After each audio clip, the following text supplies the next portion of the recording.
Salam teman-teman Perpals. Hari ini kita berkunjung ke POPHB. Nih, sebelah saya sudah ada Om Ivan. Van, apa kabar? Sehat? Sehat, alhamdulillah. Bapak Arifani. Kalau nama lengkap harus Bapak dong. Nih beliau ini ya salah satu kerabat, sahabat, saudara yang sering kita diskusi, dan kalau kita ada halangan-halangan tertentu yang membantu kita lah juga di wilayah Lampung.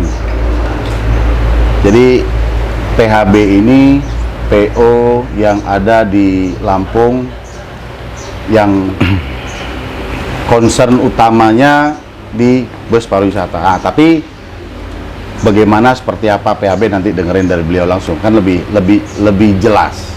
Van, makasih nih waktunya nih.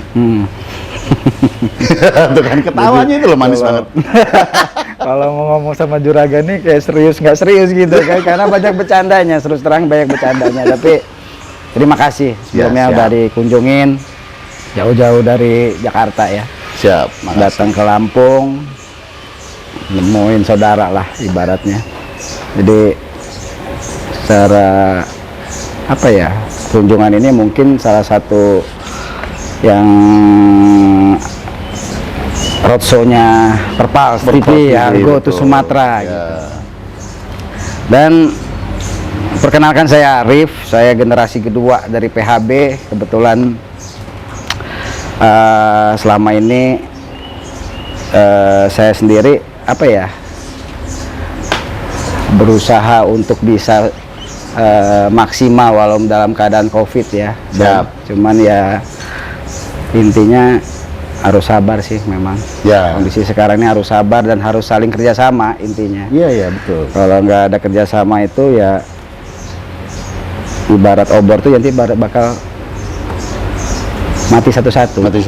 Nah, sebelum jauh ke situ, Divan, teman-teman Perpals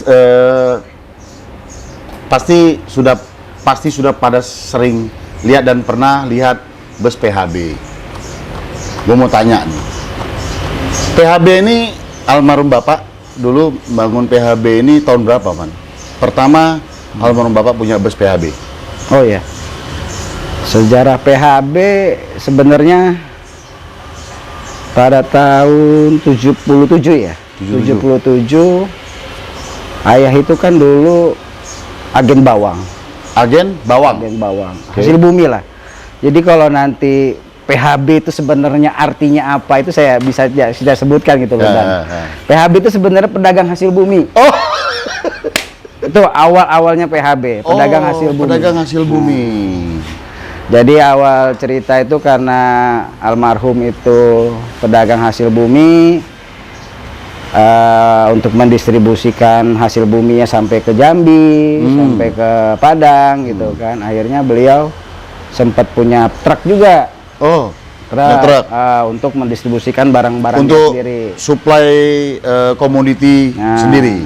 Komoditi sendiri. Nah, di tahun 77-an saya ngelihat KPS pertamanya itu PHB itu 77 ya, 76 apa 77. Itu beliau pernah karena dulu dia sama keponakan ya. Mencoba untuk karena permintaan, awalnya semua karena permintaan PHB. Jalan Lampung ini ada lintasan metro sampai Lampung Timur. Labuan Meringgai. Itu tahun 77-an lah ya. Itu kita pakai mobil medium. Zaman dulu mungkin mobilnya 508. Mercedes ya kan. Kalau Jepang tuh ya Mitsubishi Jambrong lah bahasanya itu. Ya, pala betok. Pala betok. Nah, di tahun 82 pembukaan lintasan Raja Bakahuni, karena sebelumnya kan di Panjang kan Bakahuni itu dibuka. Ya. Nah, disitulah buka trayek AKDP yang tujuan masih dulu Pasar Bawah. Belum Raja Basa. Belum Raja Basa. Pasar Bawah, terminal Pasar Bawah. Pasar Bawah yang dekat stasiun itu ke Bakahuni. Bakahuni. Nah, Itu pun awalnya karena permintaan. Oh ya? Gitu loh. Di sub kan akhirnya zaman dulu di Lampung ini ada dealer namanya Tanjung Arto. Tanjung Arto. Tanjung Arto sebelum Kusuma Intan. Oh iya dealer Mercy itu. Iya, dealer Mercy Tanjung Arto itu sampai Palembang, Bengkulu dan Lampung. Ya. Tahun 80-an lah kurang lebih. Ya, Bengkulu waktu itu udah diambil alih oleh Berkelindo. Ya. Akhirnya akhir 80-an. Ya, pertengahan 80-an di Bengkulu dan Palembang tuh jadi Berkelindo. Sumber Harto jadi Kusuma Intan. Kusuma Intan. Ya. Terus nah, di situ karena permintaan jadi ayah mencoba untuk ngambil zaman tahun 82-an itu dan mobil tuh masih OF 1113 Mercedes. OF 1113. Ambillah dulu pertama kali 5 unit baru. Mencoba untuk KDP. KDP Raja Basa Pasar Bawah Bakahuni. Nah, setelah nggak lama kemudian bukalah terminal Raja Basa. Oke, pindah ke Raja Basa. Pindah ke Raja Basa dan dari situ mulai dari Raja Basa ke Bakahuni. Oh. Karena dulu memang jadi jalur utama ya, Raja Basa Bakahuni ini, jadi ya mungkin bisa dikatakan Raja Basa Bakahuni ini trayek dolar zaman Trayek dolar. Trayek dolar, tapi bukan bayar pakai dolar dong. Bukan, trayek dolar. Saking istilahnya okupansinya itu kalau zaman dulu supir 2 rit, 3 rit, 2 rit itu bodoh. Harus 3 rit. Harus 3 rit. Zaman itu masih kita 90-an aja Tanjung Karang Bakau itu kurang lebih sekitar 4 jam ya. Iya, 2,5 jam. Ya 3 jam 4 jam lah normalnya. Ya kan pada saat itu kan truk kan mulai banyak, ya kan. Kalau malam tembus lah 2,5 jam. Yeah. Kalau siang kan 3-4 jam. Kalau tahun almarhum dulu itu berapa jam, Pan? Kalau sehari mau 3 rit, 1,5 pp kan? Zaman dulu kan memang jalan masih baru dibuka. Tapi sepi. Oh.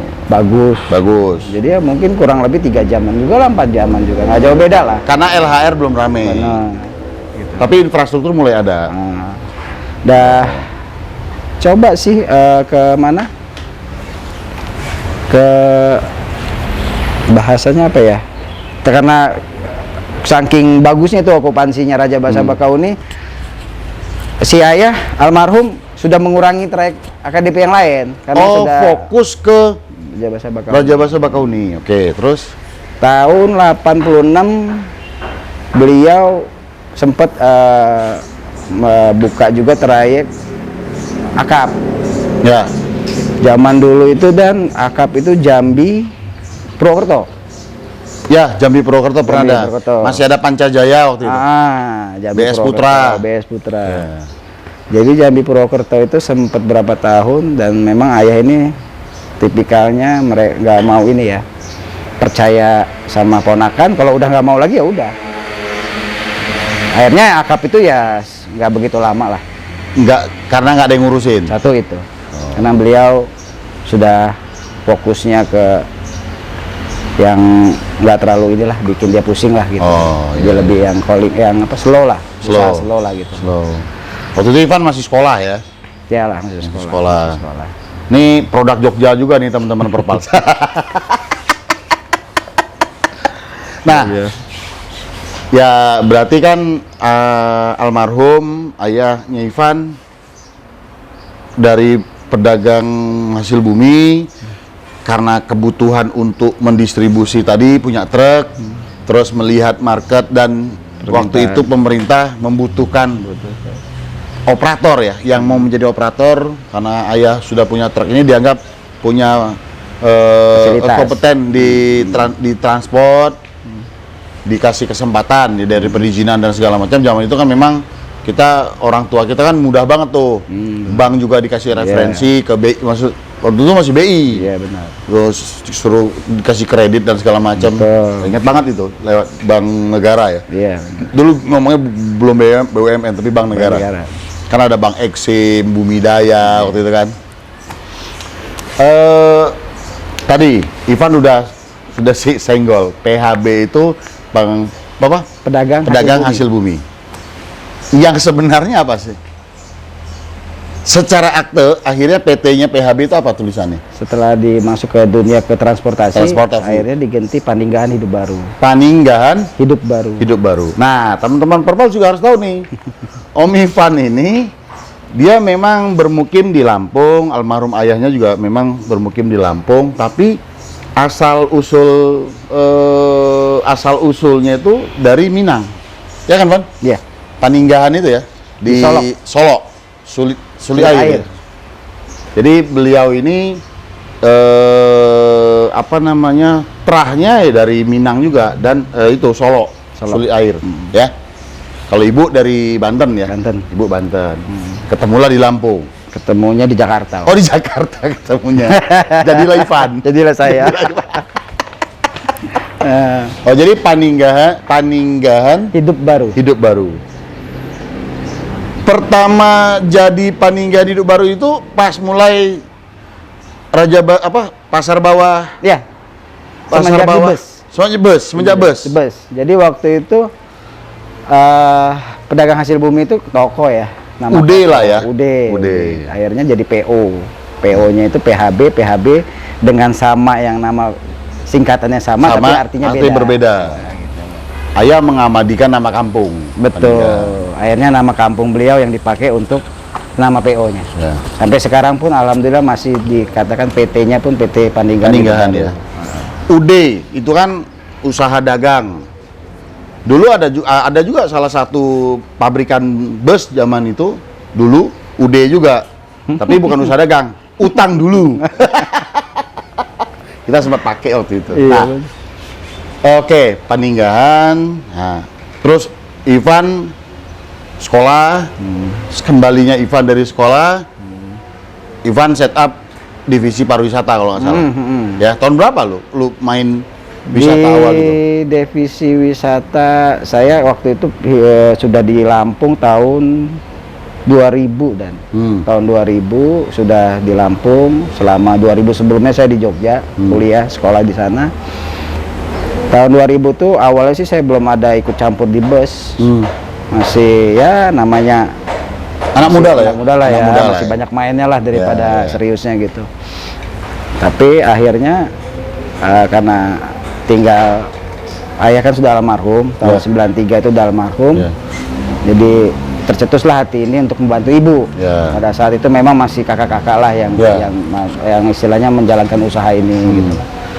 Nah, tahun 2000 saya mulai mencoba mempelajarin, akhirnya sampai sekarang juga tetap saya yang dikasih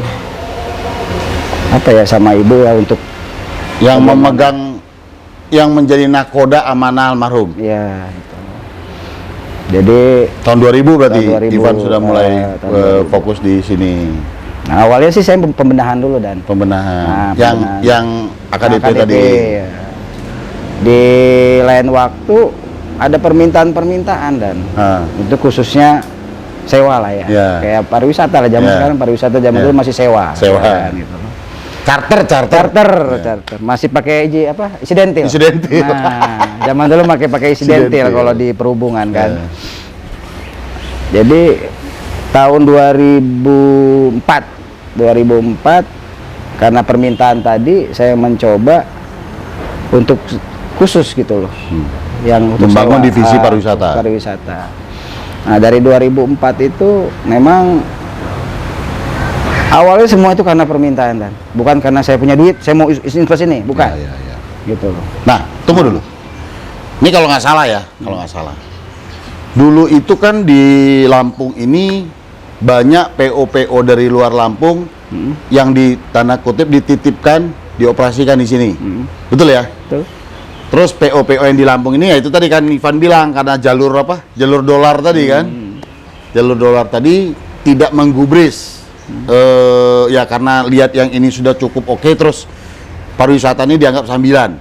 Kalau ada pakai sidentil jalan kemana-mana kan. Betul. Terus Ivan melihat segmen itu, Ivan building. Nah, ini teman-teman Perpal juga harus tahu. Beliau ini salah satu, ya boleh saya bilang bukan salah satu ya, anak muda yang bukan mencetuskan lagi, salah lagi ngomong, yang memang menjadi pionir bus pariwisata. Ini benar-benar bus pariwisata ya, di Provinsi Lampung. Betul dong? Ya bisa. Ya takut ujub pria ya, tapi biar orang yang menilai seperti ini apa kan, gitu. Ini kan sejarah, Pak. Ah. Sejarah. Jadi Mas Ivan ini yang memang awalnya menjadi trigger yang menjadi pionir membuat PO dengan divisi khusus pariwisata di Provinsi Lampung ini. Nah, sampai ya berkembang dan rame. Setelah itu barulah bermunculan yang PO-PO existing juga punya divisi pariwisata, kan, Van? Betul, betul. Terus adalah teman-teman yang lain akhirnya juga juga bikin atau berusaha punya bus pariwisata. Salah satunya yang kemarin kita ngobrol si Arif ya. Nah, ini kerabatnya beliau juga dan ya termotivasi dari sini juga salah satunya. Dan kemarin kan juga Arif kan mengakui itu. Jadi terinspirasi dan melihat ya itulah kita saling lihat, tapi ya kalau era yang kita ini mundur 10 tahun atau ya kurang lebih 10-12 tahun ke belakang itu kita saling ngobrol ya. Gue mau begini nih, ini gimana, bla bla bla bla bla. Nggak saling ganggu, nggak saling recok. Ya. Itu saling support. Saling support. Itu tadi saling support. Ya beberapa kali beliau ada permasalahan di wilayah yang jauh dari Lampung ya kita yang support sama-sama. Iya. Juga begitu, bukan cuma San, semua yang kita khususnya yang dibawa IPOMI ya, Van. Ya, IPOMI. Nah, Om Ivan ini salah satu juga yang penggagas dan pendiri Ikatan Pengusaha Otobus Muda Indonesia di Jogja. Benar kan? Ya, karena dia memang setengah warga Jogja, pada saat kita ketemu di Jogja ya, beliau hadir di situ. Nah, berarti tahun 2000 Ivan mulai set up pariwisata, terus masyarakat sini jadi lebih fokus kalau mau berwisata menggunakan bus pariwisata yang dengan izin dan standarnya yang jelas. Iya. Dan menjadi tolak ukur di Lampung ini. Kalau spesifikasi seperti PHB. Dan beliau cukup kreatif kalau saya lihat. Ada aja kelebihan-kelebihan yang dibikin sehingga diikuti menjadi trendsetter. Ngomong-ngomong, ngemeng-ngemeng kalau kata Tukul. Nuansa bus PHB ini kan kalau dari dulu kalau gue perhatiin ini selalu biru. Iya. Bener ya? Ini dari Bapak udah kayak gitu ya? Kalau Bapak sendiri ya karena orang Minang ya. Karena ciri khas warna Minang itu ada apa, Dan? Ya. Merah, kuning, hijau, hitam. Nah, ya, rastaman. Seperti itulah dulu PHB ya. sebenarnya. Cuman karena kita kan ngikutin zaman. Ya kita rubah. Jadi lebih fresh lagi, lebih baik lagi gitu kan. Lebih gimana?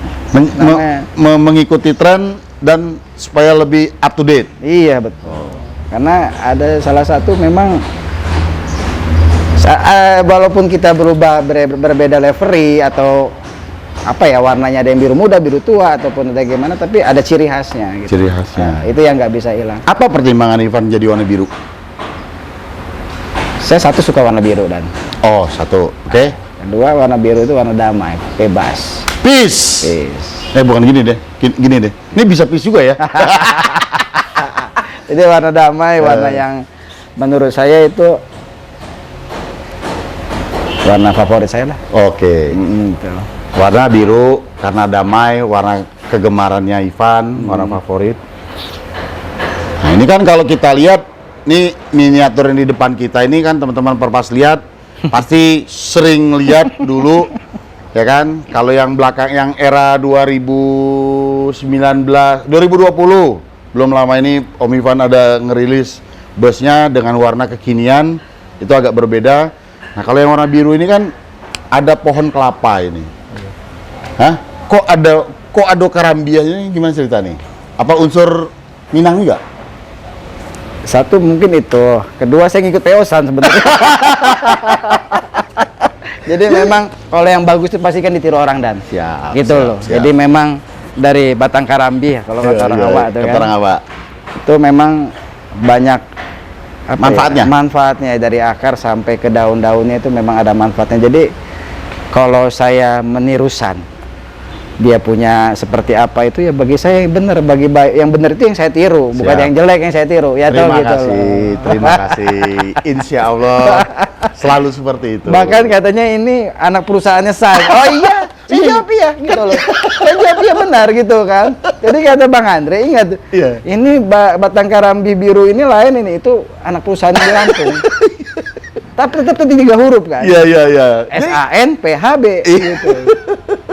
Itu, Tapi Bang. benar tuh loh teman-teman Perpals dulu waktu awal Mas Ivan bikin PHB dengan gambar pohon kelapa ini, ada beberapa yang pertanyaan saya juga, Bang, itu PHB punya San juga?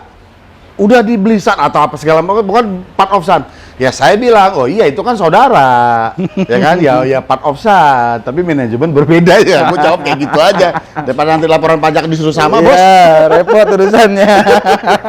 Oh, jadi inspirasinya dari filosofi pohon kelapa. Iya. Kedua, ya terima kasih kalau dianggap San banyak hal-hal yang Iya. bisa dicontoh. Terima kasih dan alhamdulillah. Nah, Ivan bikin warna biru dengan livery kelapa, ya kan? Terus sekarang juga udah mulai pakai warna kekinian, ada yang agak abu-abu kalau gue Iya, lihat kan, betul. dengan style yang sekarang apa garis-garis itu.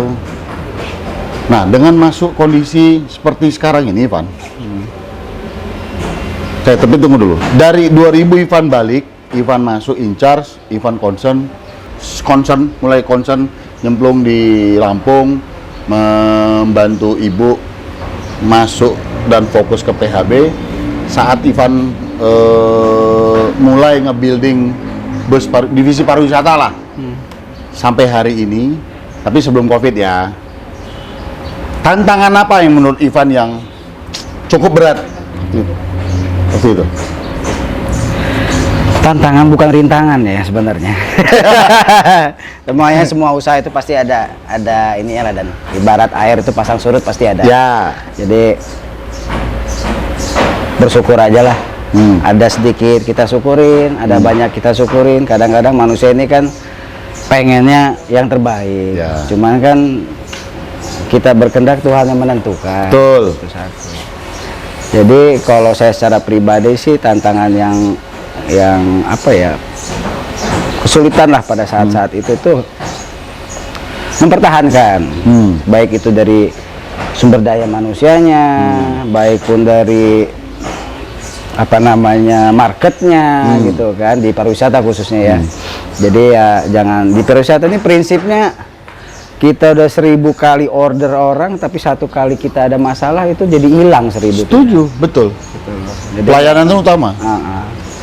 ya itu cara mempertahankan aja sih. Jadi Sama sumber daya manusia sebenarnya. lebih ke sumber daya manusianya. Tapi menurut gue sih Ivan berhasil lah. Alhamdulillah kalau disebutin. Loh, serius, ini bukan karena depan lo ajak makan nyediain kopi, Bos. Serius, itu gua harus akui. Karena konsep, jadi waktu Ivan membuat divisi pariwisata, ya maaf nih. Padahal dengan body anti mainstream waktu itu, tapi bisa menjadi pionir dan leader. Itu kan gua satu ukuran yang menurut gua keberhasilan Ivan.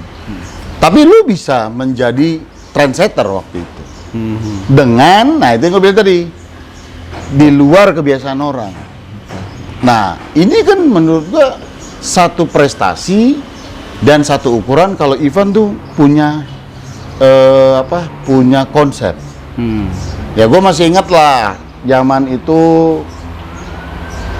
kalau kita ngobrol teleponan itu, gimana, Bos?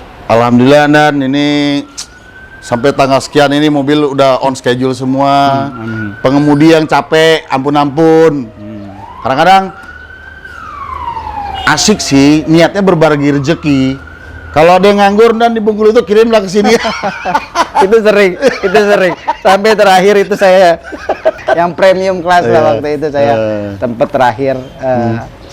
Jadi kalau saya ini sebenarnya sama Pak Sani ini udah apa ya? Dikatakan kakak adik, lain mak lain bapak yang jelas gitu loh. Cuman yang jelas kita ini udah sehati lah, sehati. Jadi kadang-kadang curhat saya juga sama beliau ini gitu loh. Jadi memang kedekatan tadi. Jadi itu teman-teman Perpras.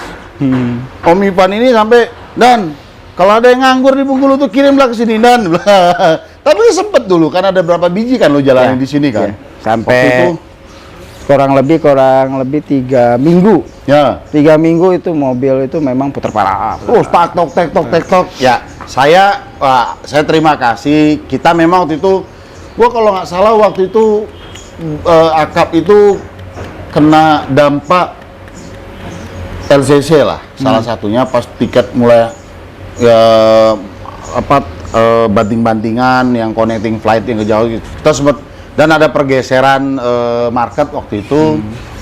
Masyarakat Jawa Timur yang biasanya kerja ke Riau itu mereka sempat geser ke Kalimantan, itu kita sempat agak drop waktu itu. Nah, beliau ini bawa ke sini lah, nanti Ivan olah lah.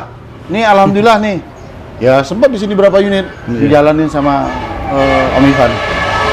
Jadi memang disitulah simbiosis mutualisme, saling support kami menjalankan usaha ini ya sebagai generasi kedua, dan ya seperti itulah adanya. Jadi kami sering diskusi, saling connecting, saling bantu.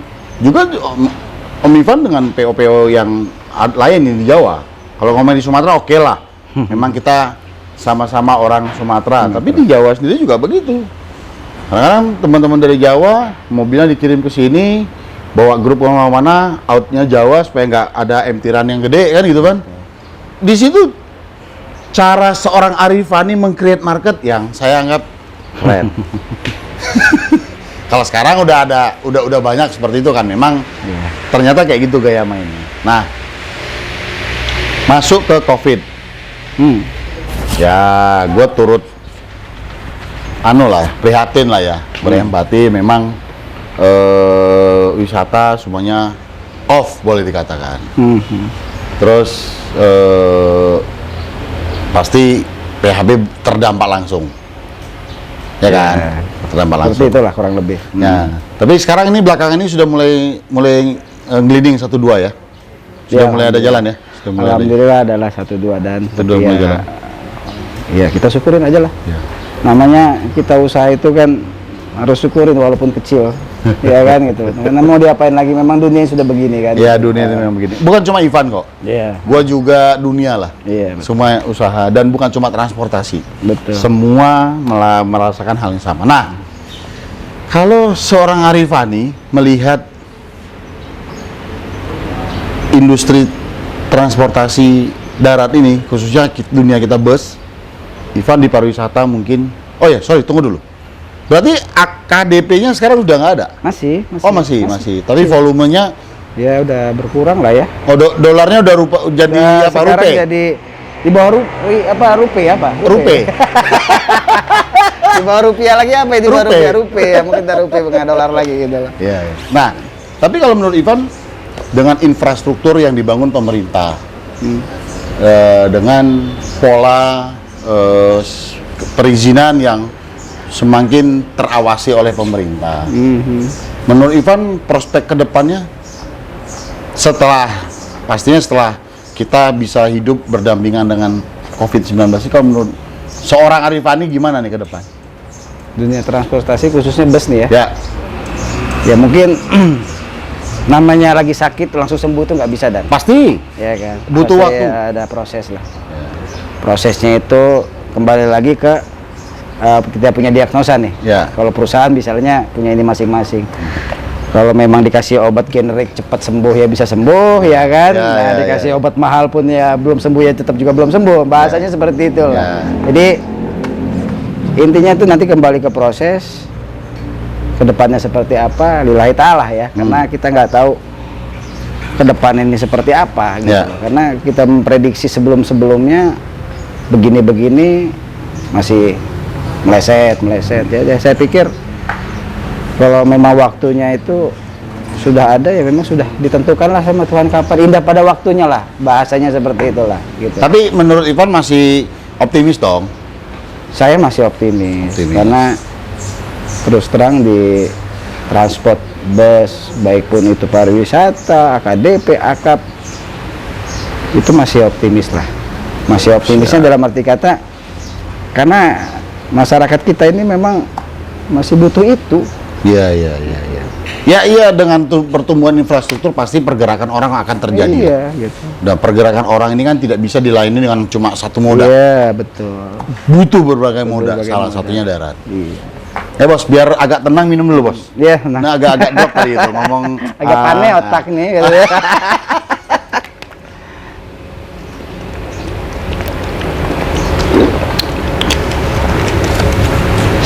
Jadi optimisme tetap ada. Tetap. Sebagai anak muda, justru kalau gue ya, Van, pandemik COVID-19 ini menjadi satu ujian dari sekian ujian yang kita pernah alami untuk menguatkan diri kita. Betul. Sehingga ke depan kita bisa mengukur. Karena kalau Allah memberikan kita lebih terus, kita jadi kufur juga kan. Iya. Betul nggak? Dengan kondisi ini kan kita jadi bisa bersyukur. Oh, yang dikit ini kalau disyukuri nikmat. Kalau yang banyak nggak bersyukur, Ya, tetap aja. kurang terus kan? Soleh. Om kita yang satu ini. Intinya ngukur bayangan kita lah. Nah, Nah, ngukur sekarang itu bayangan. seperti itu. Kalau Makanya- bayangan kita segitu ya segitulah gitu kan. Makanya liverinya PHB ini batang karambi ada putihnya tuh bayangan ya. Iya. Jadi ngukur bayangan. ngukur bayangan sendiri. Ngukur bayangan gitu. sendiri. Wah, siap. Ini kan melalui PM 29 tahun 2015 pemerintah sudah mengatur tentang seat belt penumpang di setiap bus. Di PHB udah pakai dong seat belt. Nah, menurut Ivan ini ya kita kan dengar belum lama ini ada kejadian yang Ya. kita juga semua merasakan pilunya, korban cukup banyak dan hasil olah TKP banyak terpental keluar. Nah, mungkin ini melalui Perpals TV kan juga Ivan bisa ada ini nih sama teman-teman Perpals untuk menggunakan seat belt selama perjalanan itu menurut Ivan bagaimana? Barang itu dibuatkan untuk ada fungsinya dan. Siap. Jadi kalau memang itu dibuat, itu lebih baik. Ya. Mengurangi lah. Ya, Gitu betul. loh, mengurangi Mengurangi. istilahnya kejadian kayak Ya. kemarin ya. Kita tidak ada yang semua mau kejadian, Nah, betul. tapi mengantisipasi. Mengantisipasi seperti itu. Nah. Jadi itu lebih baik lah kalau memang itu untuk keselamatan ya. Karena kan penumpang kita harus selamat, harus Ya. benar-benar kita Betul. jaga gitu. Jadi safety belt itu untuk di bus khususnya memang, maaf ini sebelumnya Ya. memang ada yang diperhatikan untuk kendaraan-kendaraan khusus, Ya. misalnya di tambang Ya. atau di mana, dan di tahun berapa memang ada, dan tapi Tahun khusus, 15. khusus di depan aja. Betul. Ya Ada kan? di depan berapa row terus berapa sama row, depan pintu. Tidak, Ya. itu aja. Jadi Tapi kalau- sekarang di pemerintah kan sudah melalui PM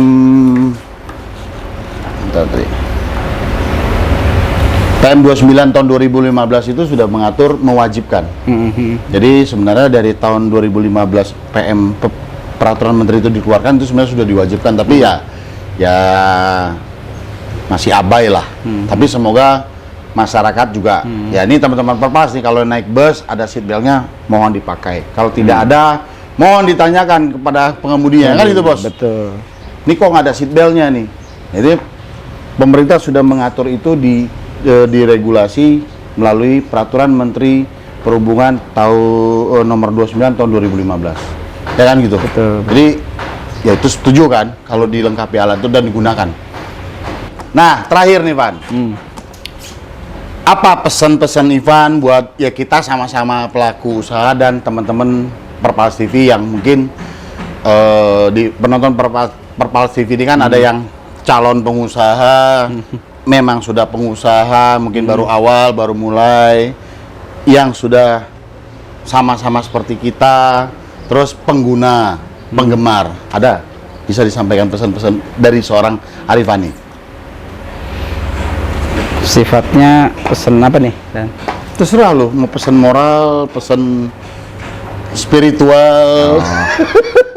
kalau yang namanya usaha yang jelas tuh harus sabar lah.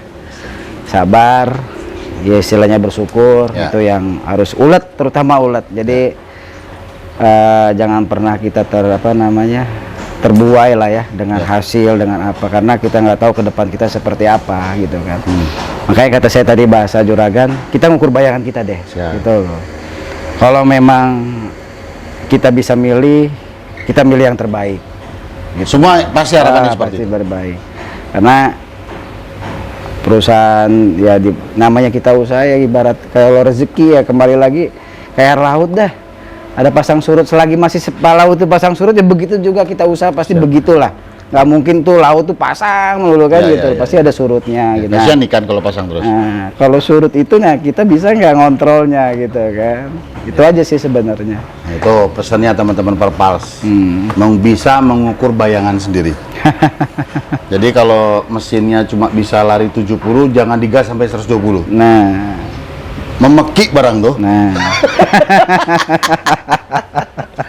Oke, jadi makasih nih Van udah ngobrol, teman-teman Perpals jadi tahu